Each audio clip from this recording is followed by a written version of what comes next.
Okay, this looks like some slop. Guys, Channel 5 is guys. It's so long, guys. It's 45 minutes long. Paid by glory. No, they did it voluntarily, man. What? Why is you just so mad? Guys, cop slop. I enjoy it. I'll give it a shot. I'll give it a shot. My experience. Oh my god, that's so loud. Being detained by the Israeli army was strange. There was no crime committed except for filming a camcorder shot of an illegal settlement. And for that, I was questioned relentlessly, mainly on why I'd be in a car full of the bad guys, aka Palestinians, as an American citizen. After taking Musa's keys and all of our passports, they allowed me back in the car. He said not to leave yet. Then made us wait for 2 hours while they drank Coca-Cola and doom scrolled on their phones at a nearby watchtower. The arbitrary theatrics of it all reminded me of the process of getting into Palestine in the first place, which is only possible for Palestinians by entering the West Bank through Jordan. All in all, the process took 8 hours. Despite the crossing being over less than a mile in distance, it contains a grueling customs process that involves 3 checkpoints, 2 buses, 3 bag checks, and a final interrogation by an Israeli border agent, where you're essentially given a vibe check, asked a couple questions, and if they don't like your answers, you're banned from both Palestine and Israel for 5 years. During my interrogation, I told him that I was headed to party in Tel Aviv because of the repressive atmosphere of anti-Semitism in the US dating market. He bought the story and let me in. But anyways, eventually, we were all released without charge and back on the highway toward Hebron, a path divided by separate highways, constant military checkpoints, and infinite repetitions of those big red signs, which the Israeli army puts up to scare visitors away from Palestinian enclaves. This road leads to Area A under the Palestinian Authority. The entrance for Israeli citizens is forbidden, dangerous to your lives, and is against the Israeli law. As mentioned, our driver, Musa, hails from the Aida refugee camp back in Bethlehem. Welcome to Aida refugee camp. It's about 5,000 people live in this camp. Half of this number are young people and children. He wanted to show us Hebron to show us a more intimate example of urbanized apartheid in the West Bank. We are in Hebron now, talking about the colonizer, how they stole the people houses, how the Palestinian family dealing with all of that. The whole physical infrastructure is constructed in such a way that Palestinians are made invisible. The way the roads are constructed, the ways in which life takes place inside the cities, in a kind of factual and practical way, has been sequestered and made invisible. In Hebron, you'll see Israeli settlements physically built over top existent Palestinian communities, something you can't really see anywhere else. After we arrived, Musa introduced us to one of his friends, a local from Hebron, to get a more in-depth view of the city. I'm sure some people watching might be wondering why your face is blurred. Could you kind of give us a little explanation? I used to appear in my faces in many interviews and occasions, but after October the 7th, this has become something really risky, because in November 2023, I discovered that my face was published in a Telegram and WhatsApp group for settlers. They call it Eliminating the New Nazis. As we explained last episode, settlers, as they're called, are illegal occupants in the West Bank of primarily Jewish heritage and foreign, non-Israeli nationality. They take it upon themselves to harass, intimidate, and sometimes kill Palestinians with impunity in an effort to gradually erase and replace the Arab population. Just the lethality of it and the extent to which the objective of the settlers is, for many of them, it's to drive the Palestinians out. For Palestinians who resist settlers in any way, even ideologically, their names, identities, and addresses are logged into dissident databases, like the one our guy just mentioned, and posted to social media to encourage further harassment. I found my profile picture from Facebook, and they added their own touch to it, where they put a sniper lens on my head with my name, claiming that I'm a dangerous activist, which is really weird because I've never done any sort of activism. I'm not an activist, but this is one of the reasons it's really risky, and I don't want to risk it. That's the main reason, actually. The first person he introduced me to was a Yo, don't know guy. Stop it. Like this pre-rage bait bullshit is actually genuinely annoying. It's annoying because it's a lose-lose regardless. There's no winning it. Unless you copy paste the whatever you see on Twitter, unless you copy paste the popular opinion. Then no, it's bullshit. Hey, it's bullshit. I don't give a shit. Can you please stop swearing? Even if I knew, even when I do know, I tread carefully because, dude, it's complicated. Like it's disabled veteran of the Second Intifada, panhandling for change on the street. In a few months, I was deadly wrong about this. I was way off track. I'm not. No, I don't like doing that. I think it's bullshit. Something that apparently has been quite common since October 7th. I should have learned. They're listening. مصاب في ظهري رصاصة 35 سنة ما في لا رواتب ولا في عنا حدا يمد إيده إن The PA, and because of lots of pressure from America and Israel, they cut off his salary. Like many veterans, Jamal lost his benefits as a direct result of Israeli pressure. As we discussed last episode, the governing body of Area A and some parts of Area B in the West Bank is called the Palestinian Authority, who were in control of the Gaza Strip until Hamas was elected into power in 2007. Compared to Hamas, the PA is moderate and have committed to non-confrontation with the Israelis since the second Intifada wrapped up in 2005, which, as mentioned in our previous episode, was primarily caused by the collapse of two-state peace talks at the Camp David summit in 2000. Yet, in spite of the PA's good faith, Israel has continued to increase pressure on the PA. This debt is not due to financial mismanagement, but rather to the withholding and theft of our funds by Israel. Israeli banks control 64% of the PA's monthly tax revenue, roughly $188 million per month, and frequently withhold or deduct these funds to pressure the PA to meet their demands. This is the 10th month in a row that we've not received a single penny of our money held by Israel.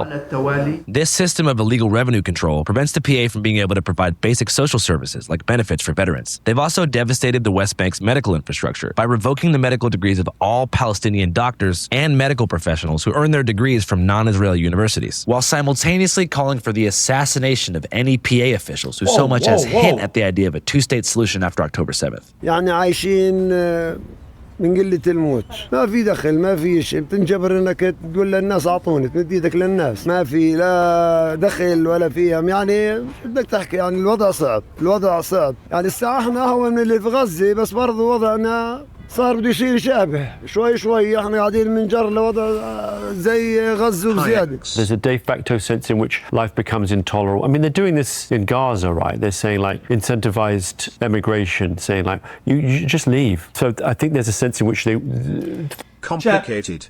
Chat. When he was on the other guy's stream, Tiki Talkie guy, whatever, right? I thought he was like kind of the opposite. But many of the, certainly the far right, they just want the Palestinians to go. They see them as just an intractable problem that would have to be forced out. Do you think that if Israeli society were to moderate a bit and kick out the fringe sort of Ben Gvir Smotrich element and initiate good faith talks with the PA, do you think that like a two-state peace solution is possible in the future based upon what you've seen? Or do you think things are too far gone and the cycle of revenge and trauma is so deep now that it's just going to be a nightmare for the rest of eternity? I remember in 2011 thinking, wow, two-state solution seems really tough at this point. And actually, you know, because the settlement incursions are so huge, the level, like the border would be, you know, so they talk about, population transfers, but you've got two non-contiguous terrains like Gaza and then the West Bank, and then also a very understandable sense of grievance. And a feeling on the Palestinian side is like, also there's right of return. Like, what about the houses we left in 48? Like, what about all the villages that were erased in 48? Lots of families, they're still keeping the key, and even though they knows all their houses destroyed in 1948, but it still gives them a hope that one day they will back again to their home. مدام الحكومة الإسرائيلية اللي فيها نتنياهو. Okay, I mean, then what is the other solution? And is that solution feasible? Chat. I feel like if some solution is unfeasible and clearly not doable, right? Yeah, it's kind of your duty to do the other solution, or the first one, because I mean. Otherwise, if the de facto is dog shit, if the status quo is awful, then, I mean, you gotta do something. بن كبير وسموتريتش اللي هي مدام هذول العالم في السلطة العوض الله لأنه الشعب الإسرائيلي عودوا اللي هو نتنياهو عودوا إنه يصير مجرم عودوا خلاه طلع مستوطنين شو بيسووا هان من سياسة بن كبير ومن سياسة اللي أعطاهم كلهم سلاح ويلا روح طخت قبضان شو بيسووا فينا انت شايف مستعمرات شو بيسووا فينا كل يوم في زياده كل يوم في طخ كل يوم في قتل كل يوم في اعتقالات وين السلطه هنا شو اللي مفعول ولا ايش. All right, let's talk about segregation. So much like the West Bank is split. Palestine, your takes are bad. Yo, that's a pro-Palestine argument, no?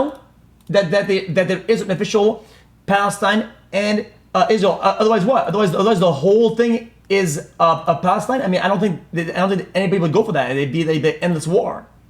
Between areas A, B, and C, the city of Hebron itself is split into two sections, H1 and H2. H1 comprises about 80% of the city and is home to around 120,000 Palestinians and operates under the full civil and security control of the PA. The remaining 20% of the city, H2, is entirely under Israeli military control. But H2 Israelis in Hebron aren't comfortable with the land they have. They want more of Hebron, often breaching the H1 barrier to harass and attack Palestinians. وسخوا قنابل غاز وبيعجبوا على الناس وبيحرقوا سياراتهم من هالدمر. مخليناش ندخل على البلدة القديمة كمان أو على الحرم. إنه إحنا من فلسطين وبيحصرونا وبدمرونا. مفرق بالحلاوة ويجوا يشمطوا قنابل وغاز وخنقوا الناس. في ناس أولاد صغار كمان خنقوهم. And why do you think they do this? إنه بدي ياخذوا الأراضي وكل وقت ما عنا بالحارة إجوا اليهود والاحتلال سكروا محل ما إحنا ساكنين سكروا ما خلوش حدا يمشي منع تجول. إحنا مشكلتنا مش مع اليهود مع الاحتلال الصهيوني. Why do you think that's so hard to understand for people? مو اليهود بيسووش إشي بس المستوطنين واليهود وهدول الاحتلال through the same of violence and terror that Hamas use today. Irgun was merged into the IDF and is designated as a terrorist organization by the UN, United States and the UK. They also hung British soldiers in Palestine and bombed a hotel full of civilians. I understand it. But what I'm trying to say is, the world has a lot of problems. Problems. War, problem. How about a solution for once? What the fuck is a solution? Because you can name problems all day without doing any sort of solution. What is the solution though? Like the point is, you fix it. How do you fix that?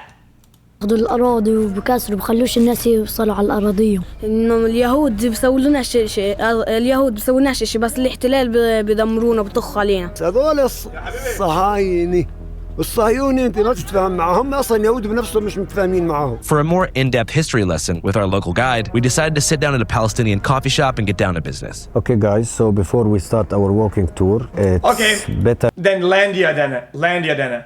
It's no war, no prejudice. The whole thing is one thing, but nobody wins though. It's a name that the world chooses because otherwise nobody don't have a solution. If he's gonna get mad, then the world chooses Landia. Well, I said it, bang. So you want to get mad? I make the name Landia, and everybody has all of it, and everybody lives in unison. Everybody has to be respectful. To talk about Hebron in general. Hebron has one of the most complicated situations in the country because it's the only Palestinian. The world controls it. The world controls it until there's no incidents of war or less than 5 per year.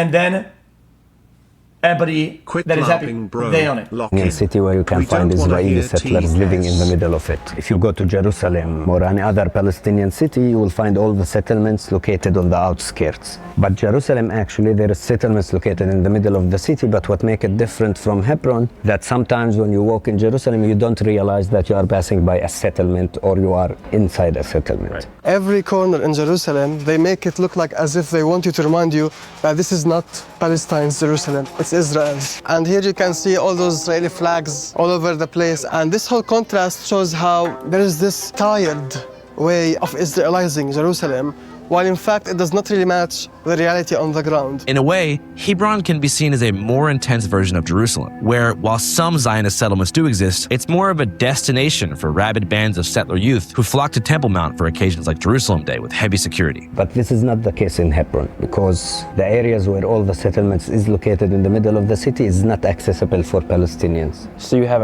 urbanized apartheid here. Yes. Comparatively to by Jerusalem, where you have sort of suburbs that are walled off, maybe a mile from the highway. Here it's like so obvious. You notice directly as soon as you arrive to the area. And obvious it was. Here in Hebron in particular, you have apartheid segregation built into the urban core, which is not something you see elsewhere in the West Bank. Above this barbed wire chain link fence. Wait, so they did so the settlement are like, they're like, okay, I hate to use these weird words, but it's like rust bases that are outside in the terrain or whatever, but that one is kind of like inside the already built city.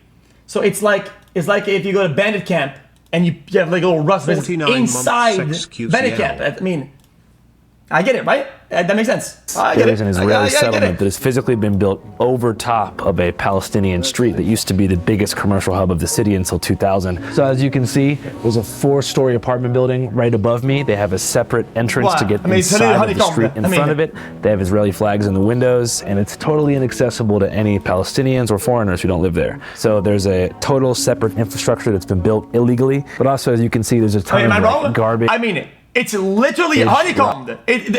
You say, oh, dude, really a Rust analogy? This is literally a Rust basin. And different heavy objects that have been dropped onto walls, the metal camera, above me. fucking All metal signs chain link indicate fence, have been really? thrown by the settlers onto pedestrians who walk down the street in Palestine. You know, it's sometimes said, oh, well, is there apartheid? You know, apartheid being the term that was used in South Africa for racial segregation. Does that exist in the West Bank? In my opinion, absolutely. The difference, though, you know, the apartheid in South Africa was explicitly, literally about skin color and texture of hair. So it was all about racial identity. In the West Bank, what you have is a sense of there's two communities with different ethnic identities. And by the way, some of the Palestinians are Christian, but obviously most of them are Muslim, and they are subject to a different legal regime. And in certain respects, I'd argue it's worse than apartheid. Like it's more militarized, it's less functional. Like life, I think, is more intolerable from what I observe and understand in the West Bank than it would have been in South Africa. So we've mentioned 2 dates so far. The year 2000, when the second Intifada started, discussed last episode, and October 7th, 2023, the date of the Hamas attack on Israel, which resulted in the Gaza genocide and an increased pressure campaign on the West Bank. We will destroy Hamas. We continue to the end. Nothing will stop us. What I'm trying to understand, Chat, is that a no solution means a de facto W for Israel, because the way that it's going on, the way that it's spreading, these compounds are expanding, and the expansion from the inside expands everywhere, and it's a de facto win. So any stalling equals win. So stalling forever is win. So then, solution must happen. We will go to the end, to victory, no less than that. I'm cautious about framing the situation there as some kind of ancient conflict or some unfixable stalemate between two frenzied religious groups. But to be fair, religious tension and violent clashes in Hebron go way back before the formation of Israel in 1948. Part of this is because the city carries as much religious significance for Muslims as it does for Jews. And the most important part for them was this, the old city of Hebron. Why? Because the tomb of patriarchs is located here, where Muslims, Christians, and Jews believe that the Prophet Abraham and his wife Sarah, Isaac and his wife Rebecca, Jacob and his wife Leah, all of them are buried in a cave. And on top of that cave, a structure was erected later on, which became a mosque, and later on was divided to a mosque and a synagogue, a Jewish synagogue. Abraham is the shared prophet of Christianity, Islam, and Judaism. Yes. For Jewish religion in general, this building considered the second important religious sites in the Jewish religion. And they also consider the Prophet Abraham the father of the Jewish religion, even though that the Jewish religion came many years later after the Prophet Abraham. To break it down, the Cave of the Patriarchs is one of the most contentious sites in the world. Half the facility is a mosque for followers of Allah, and the other half is a synagogue for followers of Hashem, all of whom rejoice in the shared worship of Prophet Abraham, whose wife and kids apparently rest in the caves below. He might also be there too. So the cave where Abraham lived is supposed to be 18 meters below us right now? Yes. And that's the entrance to the cave? That's the main entrance to it. And only every morning at 9 a.m., the Palestinians who works here, they open the entrance to do an old tradition, which is lighting 4 candles and send it all the way down. So according to the story that was mentioned in the Genesis, Abraham, when he was living in Hebron, when his wife Sarah died, he wanted to find a proper place to bury her. So he bought the cave, he buried his wife Sarah there, and later on it became the burial site for Abraham and the rest of the family. So that's why this place is considered the only place in the world that represents the 3 main Abrahamic religions. So this is one of the holiest sites for all 3 religions? Yes. It's actually so is it shared? Can anybody go though? In the rest of the world, you don't find a place that represents the 3 main Abrahamic religion in the same structure. Makes sense there'd be a lot of conflict in this particular place. Yes. Hey, what's up, guys? So as you can tell from the footage, earlier this year, reports set what's going on in the description of Hebron to be and to talk about conflict. Far before the Zionist movement existed in Europe, and beginning in the mid-1500s under the Ottoman Empire, Jews began migrating to Hebron to be closer to Abraham's cave. How did Jews and Muslims live side by side in places like Hebron before Israel, before the Balfour Declaration, let's say under the Ottoman Empire? In the Ottoman Empire, basically minorities, Christians, Jews, were treated mainly with disinterest until the modern period. I remember this guy. It was sort of like, you do your shtick, you do your thing, you organize your own charities, you organize your own educational system. We just don't care. Now, minorities had to pay a jizya, a tax, because they weren't conscripted, they weren't part of the army, and they were being protected, the theory was, by the government itself. But that tax was abolished in 1856. Things were pretty much all good between religions in Palestine under the Ottoman Empire. But after they fell and the British took over around 1920, that all changed. So in that period of time, you had Zionist immigration, you had a separate economy being set up, you had land being bought by the Zionists and the expulsion of Palestinians from the land. You had an underclass rising in the urban areas of Palestine. You had two different economies that were being set up, two different ruling structures under the British that were being set up. So you had this hardening of communal boundaries. Gradually, the Arab Muslim majority began to view the Jewish population as an asset of the British occupation, especially after 100,000 European Zionists immigrated to Palestine in just a 6-year period between 1922 and 1928. By the end of that decade, tensions reached a boiling point. Chat, Best illustrated. Everybody gets mad at this, and that. Chat, the British didn't they invaded and owned everything? I mean, they own almost every piece of land. Chat, they had like 30% of the whole world, and nobody gets mad about that. Nobody gets mad. By the tragic events of 1929. There was a massacre that took place in 1929. One of the things that took place in Palestine was in 1929, where there is an escalation started in Jerusalem between Palestinian Muslims and new Jewish immigrants who immigrated to the country. It started in Hebron after the British Army used some Palestinians who have interest with the British government and raised rumors in the city that a massacre was committed.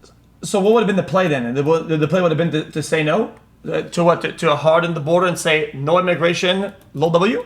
Against the Palestinian Muslims in the old city in Jerusalem. And people get panic. They decided to leave the city trying to reach Jerusalem, but all the entrances of the city were closed by the British Army. So what happens, people went back to the market and they found that a massacre or a clash started against the Palestinian Jewish community living in Hebron. There was a massacre of Jews, about 70 Jews were killed. The 1929 massacre led to the destruction of Hebron's Jewish community and the exodus of every last Jewish person living in the city, many of whom were among the Palestinian Jews that comprised 10% of the population before Zionist immigration began. Most of the people who lived in Hebron before the massacre of 1929 were indigenous Jews. The Zionist population was never a significant part of the Hebron population. Indigenous Jews of Palestine. Of Palestine, yeah. I mean, these are people who either came back before the Zionist movement or could trace their ancestry way back. Understanding 1929 is crucial in grasping the kind of narrative that's fed to settlers in order to justify further incursion into the West Bank. Isolated from context and stacked against other horrific things that have happened to Jews in different parts of the world, it grooms settlers to believe that seizing or living on Palestinian land after the formation of Israel isn't an illegal act of cruelty, but rather an act of retribution to avenge their forefathers. Okay, but what are these houses though? I have to judge Israel isn't an illegal act of cruelty, but rather an... What in the fuck is that? Is that apartments? Act of retro. Okay, you made fun of me for my rust analogy. That's a rust compound. This shit is literally honeycombed. You can literally see where they're hiding the TC. I mean, retribution to avenge their forefathers. Look, this is something that is very central to the Zionist mythos, because the massacre fits up there with other massacres that have taken place, like Kishinev in Moldova in 1903, like the Farhud in Baghdad in 1941, like the Holocaust. All these things add up to a rationale for Zionism, that Jews can't be safe anyplace else, that they're going to be massacred. They're going to be massacred in Palestine. And so therefore what we have to have a strong state that will support the Jews, that will build the Jews, build the Jewish population. Timeline-wise, it wouldn't be until around 20 years after the formation of Israel in 1948 that Jews began returning to Hebron after decades of absence. On March 1968, a group of Zionists... It's maybe they over-immigrated then. American they let numbers people go to from the Jewish unsafe community levels. of Brooklyn, New York. They arrived to the country. And in 1968, they actually, a group of Jews went into one of the larger hotels in Hebron as, pretending to be Swiss tourists, and they set up shop there, and they refused to leave. And the Israeli army wanted them to leave, and they finally negotiated a settlement for them leaving, and they ended up founding a settlement called Kiryat Arba, which is, in existence to this very day. So the Israeli army was so annoyed with this group of American Jews pretending to be Swiss people who wouldn't leave the Palestinian hotel room that they actually built them a place to live. Yeah. And since then, the population of settlers has gone from a couple dozen hotel guests to over 1,000 souls living in H1. One of the key factors in apartheid is closing down the commercial centers that belong to the oppressed group who once called the area home. This iron fence was put up to... Chat, would it have been possible to have some sort of needed program for some form of assimilation? Like yeah, if you immigrate here, yeah, here are the rules or the whatever. Restrict one of the main Palestinian commercial centers that used to exist up until the year 2000, after which the Israeli army shut down the street and began, or I guess continued building these massive private settlements right above it. So right up there is a private basketball court where you can shoot hoops, as the Americans say. As you can see here, all of this trash is the accumulated rubbish that people have thrown down from the settlements since their construction back in the day. So there's a stray cat hanging out there, which I've learned is a very common sight here in Palestine. You have cats everywhere, a couple dogs, but mostly cats. There is some donkeys. But yeah, this is pretty crazy to see. You can just imagine this exact street thriving as a commercial hub. You can see these sealed off storefronts that you can just tell used to be full of energy, excitement, and oh shit. So that's a settler and Palestinian cat fight.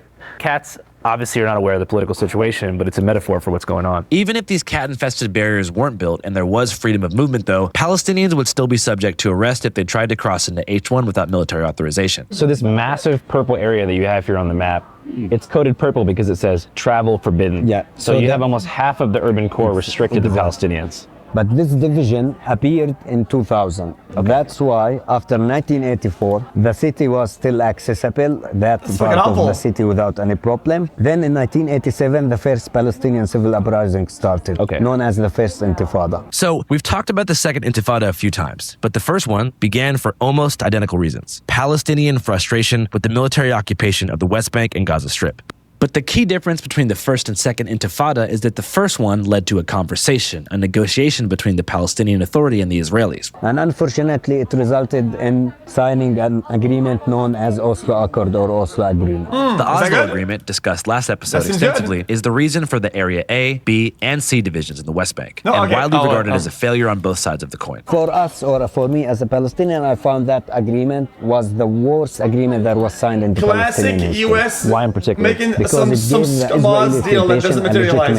Classico. And it gave them more time to maneuver and to implement facts on the ground, which is today, I don't want to say impossible to change, but it's really hard to change. So the initial agreement was signed on September 13th, 1993. And less than 6 months later, the Muslim community of Hebron would experience a horrific act of terrorism that reshaped the city forever. Let's talk about the main incident that took place in Hebron back in 1994, which changes everything. So in 1994, an American Jewish person from New York, he didn't like Oslo Agreement, and this is the case for the extremist Jewish settlers. They didn't like it because it will give an idea about creating a Palestinian state. So that settler, Baruch Goldstein, he woke up on the 25th of February 1994, 5 a.m. in the morning, and he put his full military gear, his full military uniform, and he walked all the way to Al-Ibrahimi Mosque. He went inside the building where thousands of worshippers, they were in the middle of a prayer. He opened fire and he killed 29 Palestinians, injuring another 150. There is blood all over the carpet, the blood all over the floor. The scene is the most horrific scene I ever seen in my life. That incident actually changed the whole city from 1994 until today. In what way? Later on, there was many divisions that took place in the city, more military presence, but the most important thing, the building itself was divided to a Muslim mosque, and a part of it was converted to a Jewish synagogue. Is this the main room of the mosque? Yes, the main hall Jesus of it Christ! Now, after 1994. What the fuck is going on here? Dude, this is epileptic! So the area where the massacre happened is closed? No, it was here. So the massacre happened right here? Yes. So a lot of these bullet markings are from that shooting 33 years ago? Yes. You can see a bullet hole here, one here. And people were just praying when that happened? Yes, actually they were in a specific position where their foreheads, their knees and their hands touching the ground when he started opening fire at them before he was attacked by a group of people who beated him to death. Goldstein attempted to escape but was stopped by a crowd and beaten to death. You know, then after that you had protests that emerged and riots that emerged throughout the West Bank.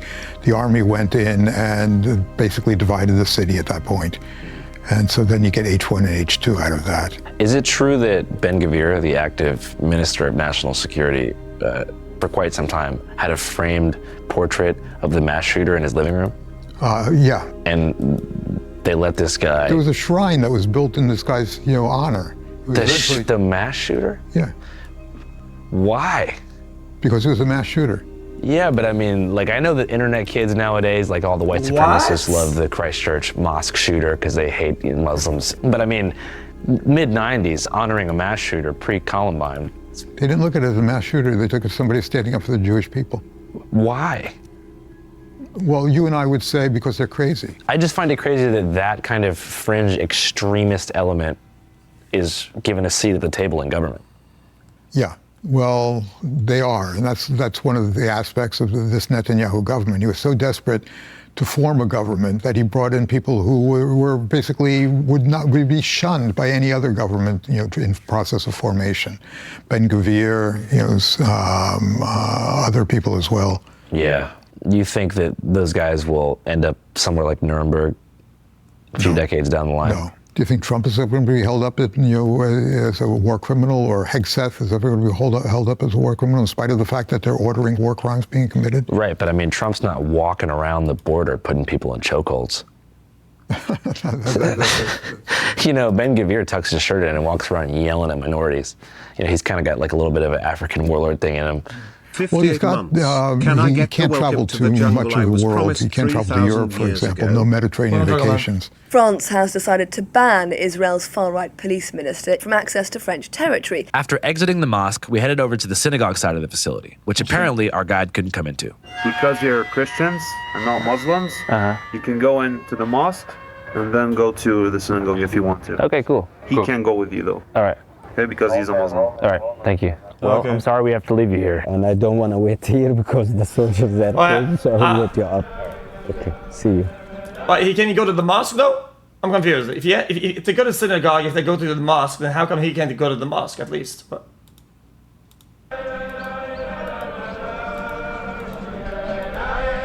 So now we're going to enter the synagogue here that was established after the mass shooting in '94 to see what the vibes are and see the wall from the other side. There are some Jewish worshipers down there in absolute ecstatic joy, singing, dancing, and giving prayers to Hashem. Spitting bars for proto-Jesus. There's a lot of American connections you can see pretty much present everywhere. This was dedicated by the Goldman family of New York, not too far from where I grew up, in Philadelphia. So let's talk about New York City, the Big Apple, which financially powers the majority of H-1 settler operations, aside from the Army guns themselves, which you, American taxpayer, pay for yourself. Well, I mean, you see Smotrich at the Israel Day rally in New York? No, I didn't. Smotrich was out there just walking around, holding a banner with Eric Adams. Yeah. Crazy stuff. Yeah, at the same time, Mamdani, refused to attend and good for him. Why would he go? Yeah, no, that's the idea. It's good for him. Did you ever see that classic, mayoral debate panel back in the day where they asked each candidate where they would go if they had a vacation week or whatever? And everybody said Israel up there except for Mamdani. Really? No, I didn't see that. It was like a cartoon. Everyone was like, I'd go to Israel. I would go to Israel. First visit, I would visit the Holy Land. I would stay in New York City. My plans are to address New Yorkers across the 5 million. Okay. What the fuck? Boroughs and focus on that. Like, it was like they were all had a gun to their head. Yeah. NYC is a crucial player here because within Israel itself, settlement expansion is actually quite unpopular, especially amongst the youth, and has been the subject of many a protest on the Israeli left. For this reason, among others, the companies in charge of selling real estate in places like Hebron within settlements often advertise. If that wasn't a cartoon, it would barely be funny because of how outrageous and how unbelievable it is, but it's real. Abroad, especially in the US, to rope American Jews into either moving to the West Bank or making some kind of big donation. The only way that this apartheid is still continuing today is because it has strong financial pillars. One of the biggest donors for settlers in Hebron in the state are from the United States, and we're talking about the biggest charitable American organization. It's called Hebron Fund. This organization, Hebron Fund, is in charge of funding Israeli settlers, collecting donations to the settlers here to sustain what we see today. So the Hebron Fund, located smack dab in the middle of Brooklyn, is responsible for the renovations to the synagogue in Hebron and are the primary chaperones of the transnational migration pattern that keeps the settlements booming. Here's some coverage captured by our East Coast correspondent, JP, outside an event in New York City, where allegedly settlement condos and land shares are being advertised and sold inside. What's good? We are here on 67th and 3rd Street in front of the Park East Synagogue in New York City for the Great Israeli Real Estate Event of 2026. It's in a series of real estate sales that have been happening across New York, New Jersey over the past year of different land in the West Bank and in Israel. We're about a mile from the UN, who has said that sales of these nature are illegal under international law. I believe there's a real estate agency inside there. They're selling land to Jewish people to go to Israel, or whoever wants to buy homes in Israeli places over there. Anti-Semitism levels in New York City are off the charts, unprecedented levels of anti-Semitism, of hate crimes against the Jewish community. Do Jewish lives matter? I guess not to the left. What charlatans, what frauds they are. They're coming here openly in the middle of a genocide, trying to sell the lands that they're presently evacuating. They're wiping off the inhabitants from the land and selling that land. It's an insult to common sense, and it's an insult to Judaism and to the Jewish people. Oh, so I guess it's illegal to sell land in America because America is a settlement land, isn't it? Didn't we conquer this land 200 years ago? Why don't they have a program where they, if they do that, I mean, then sell land in the opposite direction? No? 50 years ago, literally in July 4th it's going to be. So this land is stolen land. It was settled by, Native Americans, correct? Wasn't this land correct for Native Americans? Are we all Native Americans? None of us are Native Americans. Those people are at the reservations, aren't they? Every land... What I'm saying is, in the same kind of the Rust analogy, I mean, if they fund some Rust compounds, right? Well, they fund the Palestinian compounds that push up so it doesn't get pushed into by the other compounds.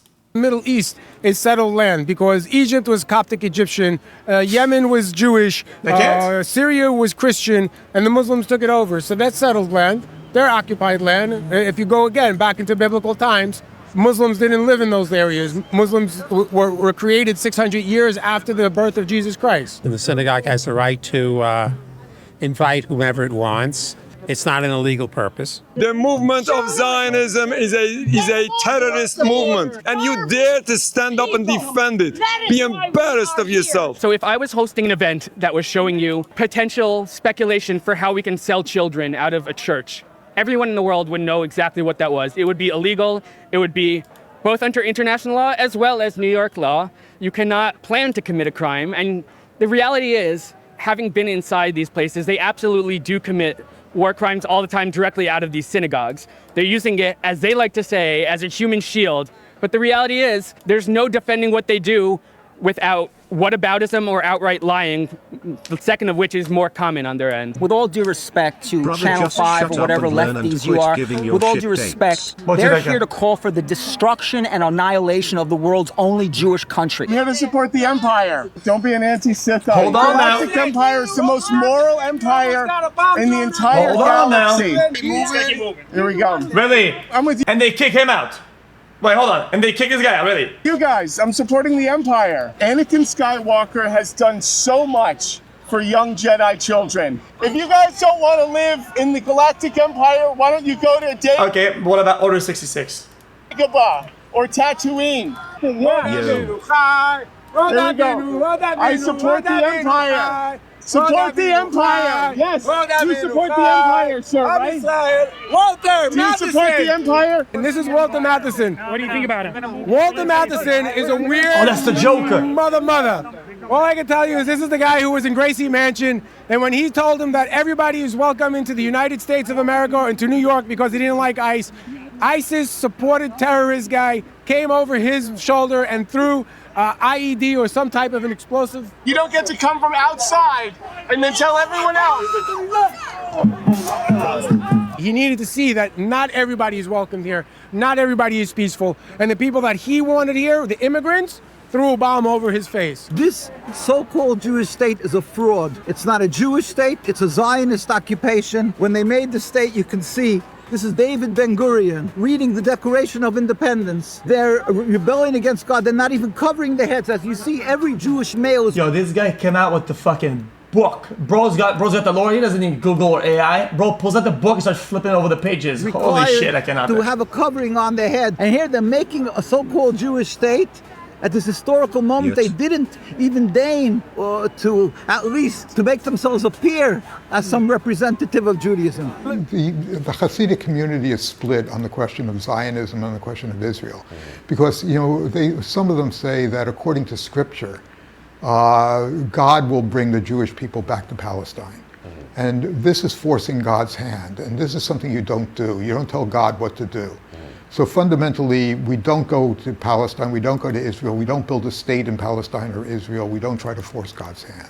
Jews and Muslims lived together for hundreds and hundreds of years, although we have a distinctly different religion. It was never an impediment to coexistence. I don't really like the word use Palestinians because Palestinians is just an ideology, but let's just use the word Palestinians. They were offered 5 times to have their own land, a 2-state solution. They rejected it every time. What would you say to people who just believe that U.S. taxpayer dollars should not be contributing to a war in the Middle East?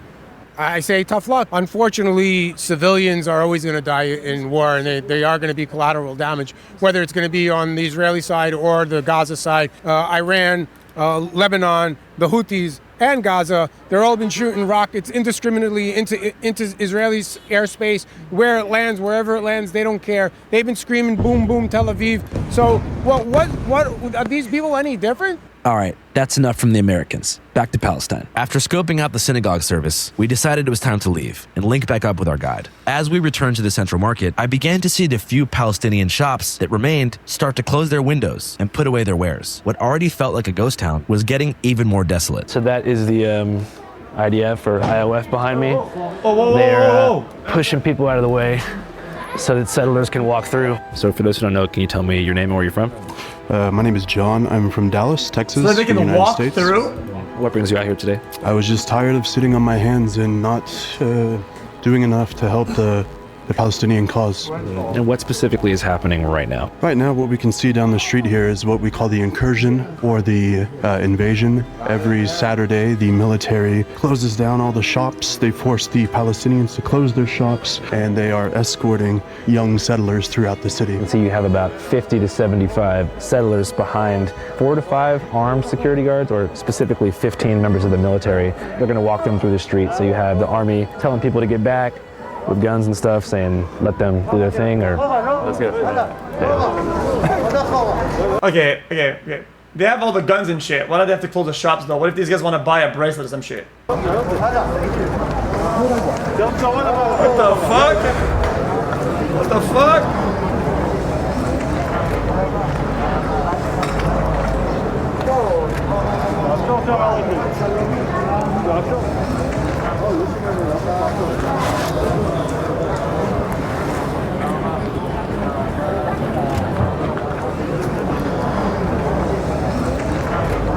Okay, this is just weird. Okay, this is just weird. Sorry, this is just weird. This looks like one of those field trips or something like that. You're one of the kids, and there's like some people like working or some shit like that. And you just observe. It's just odd. This is an odd sight. Like. So that's what we explain in Hebron, that you can come and visit Palestine, but if you want to understand the occupation, apartheid, and silent ethnic cleansing, you should come and visit Hebron, because this is the city that provides you with the actual feeling of what an apartheid means, what a violation for any human rights. You can see it and live it here on a daily basis. With everything going on here, it's hard not to be curious about what the Palestinians plan on doing to fight back. Do you think there's any possibility of a real armed resistance growing here in the West Bank? طبيعي ما هو كثر الضغط شو بسوي ولا التفجير هذا الاشي يعني هم متوقعينه هم عارفين انه رايح هذا حكي يصير تضغطني ما فيش شو بدي اسوي لك لا بدي ادافع عن حالي لا بدي اموت لا بدافع عن حالي وهذه ما يبدي هيك وهيك بدي اموت بس بموت وانا واقف وانا ثابت ناخذ حقنا وندافع عن الوطن. So you would fight to resist what's going on here when you get older? جاهز. جاهزين كلنا كل العالم جاهز كل فلسطين كلها جاهزة بس قولوا يا رب. Do you want to give a message to the kids in the United States about what's going on here? بدنا يوقفوا الحرب عن أهل غزة. إنه يوقفوا الحرب بس هذا بدنا إياه. يوقفوا الحرب عن غزة. يوقفوا الحرب بس هذا اللي بدنا إياه في الحياة. إنه توقف الحرب والعدوان اللي بيصير في العالم. The idealist in me, I began wondering whether a single state solution with everyone with the same rights might be possible. Like that seemed in a way more realistic, but maybe not. I mean, maybe that's naive. I mean, it does have Belgium is essentially a state with two separate and distinct national identities, like the Walloons and the Flemings. I mean, that would be the future for Ireland, I would have thought, like, it's a single state encompassing the whole of the island of Ireland. So is that really, I mean, it's, in a sense, it's way above my pay grade, and I sort of focus on where I see kind of organized irrationality or organized like predation and violence. It is a hard one to crack. Despite the objectively bleak situation and in the absence of a clear path forward, most Palestinians are firm in the belief that eventually freedom will come. For sure it's going to happen. One day it will be a state of Palestine without occupation. So you have hope for the future as far as Palestinian sovereignty and statehood? هذا مجبور هذا مفروض هذا ما في إلا تكون إلا في الآخر إلا تكون في مجال إلا تكون يعني رضوا ما رضوش هذا إجباري بده يكون يعني. After seeing urbanized segregation in Hebron, I wanted to... No, I actually understand it. The chat. I know I always use video game terms, but I feel like the strategy being used by Israel here with the settlements is getting more with less. So it's like whenever you play StarCraft and you expand to new bases. If you have a big, you have like 5 bases in a spot, you own that entire spot. Does that make sense? I think this is what's happening. To visit the rural front lines because you don't want to be in between 2 enemy bases. You don't want to do that.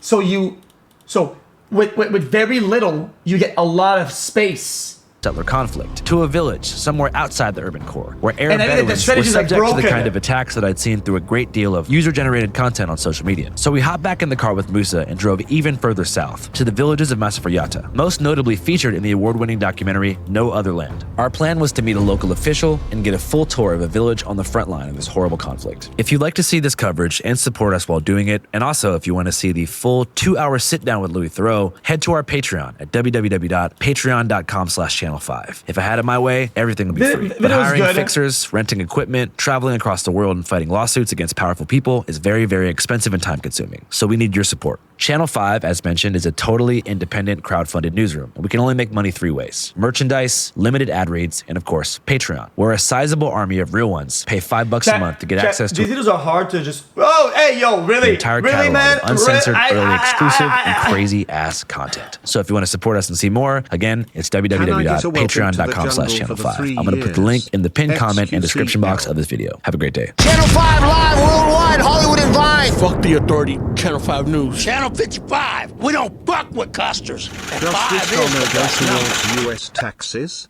Is it? No. I mean, maybe in the future, partially. I don't know. PSA has the power to turn...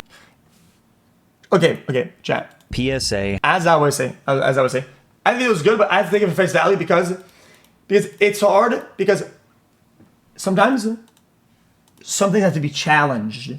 You know what I mean? Like, you know what I mean?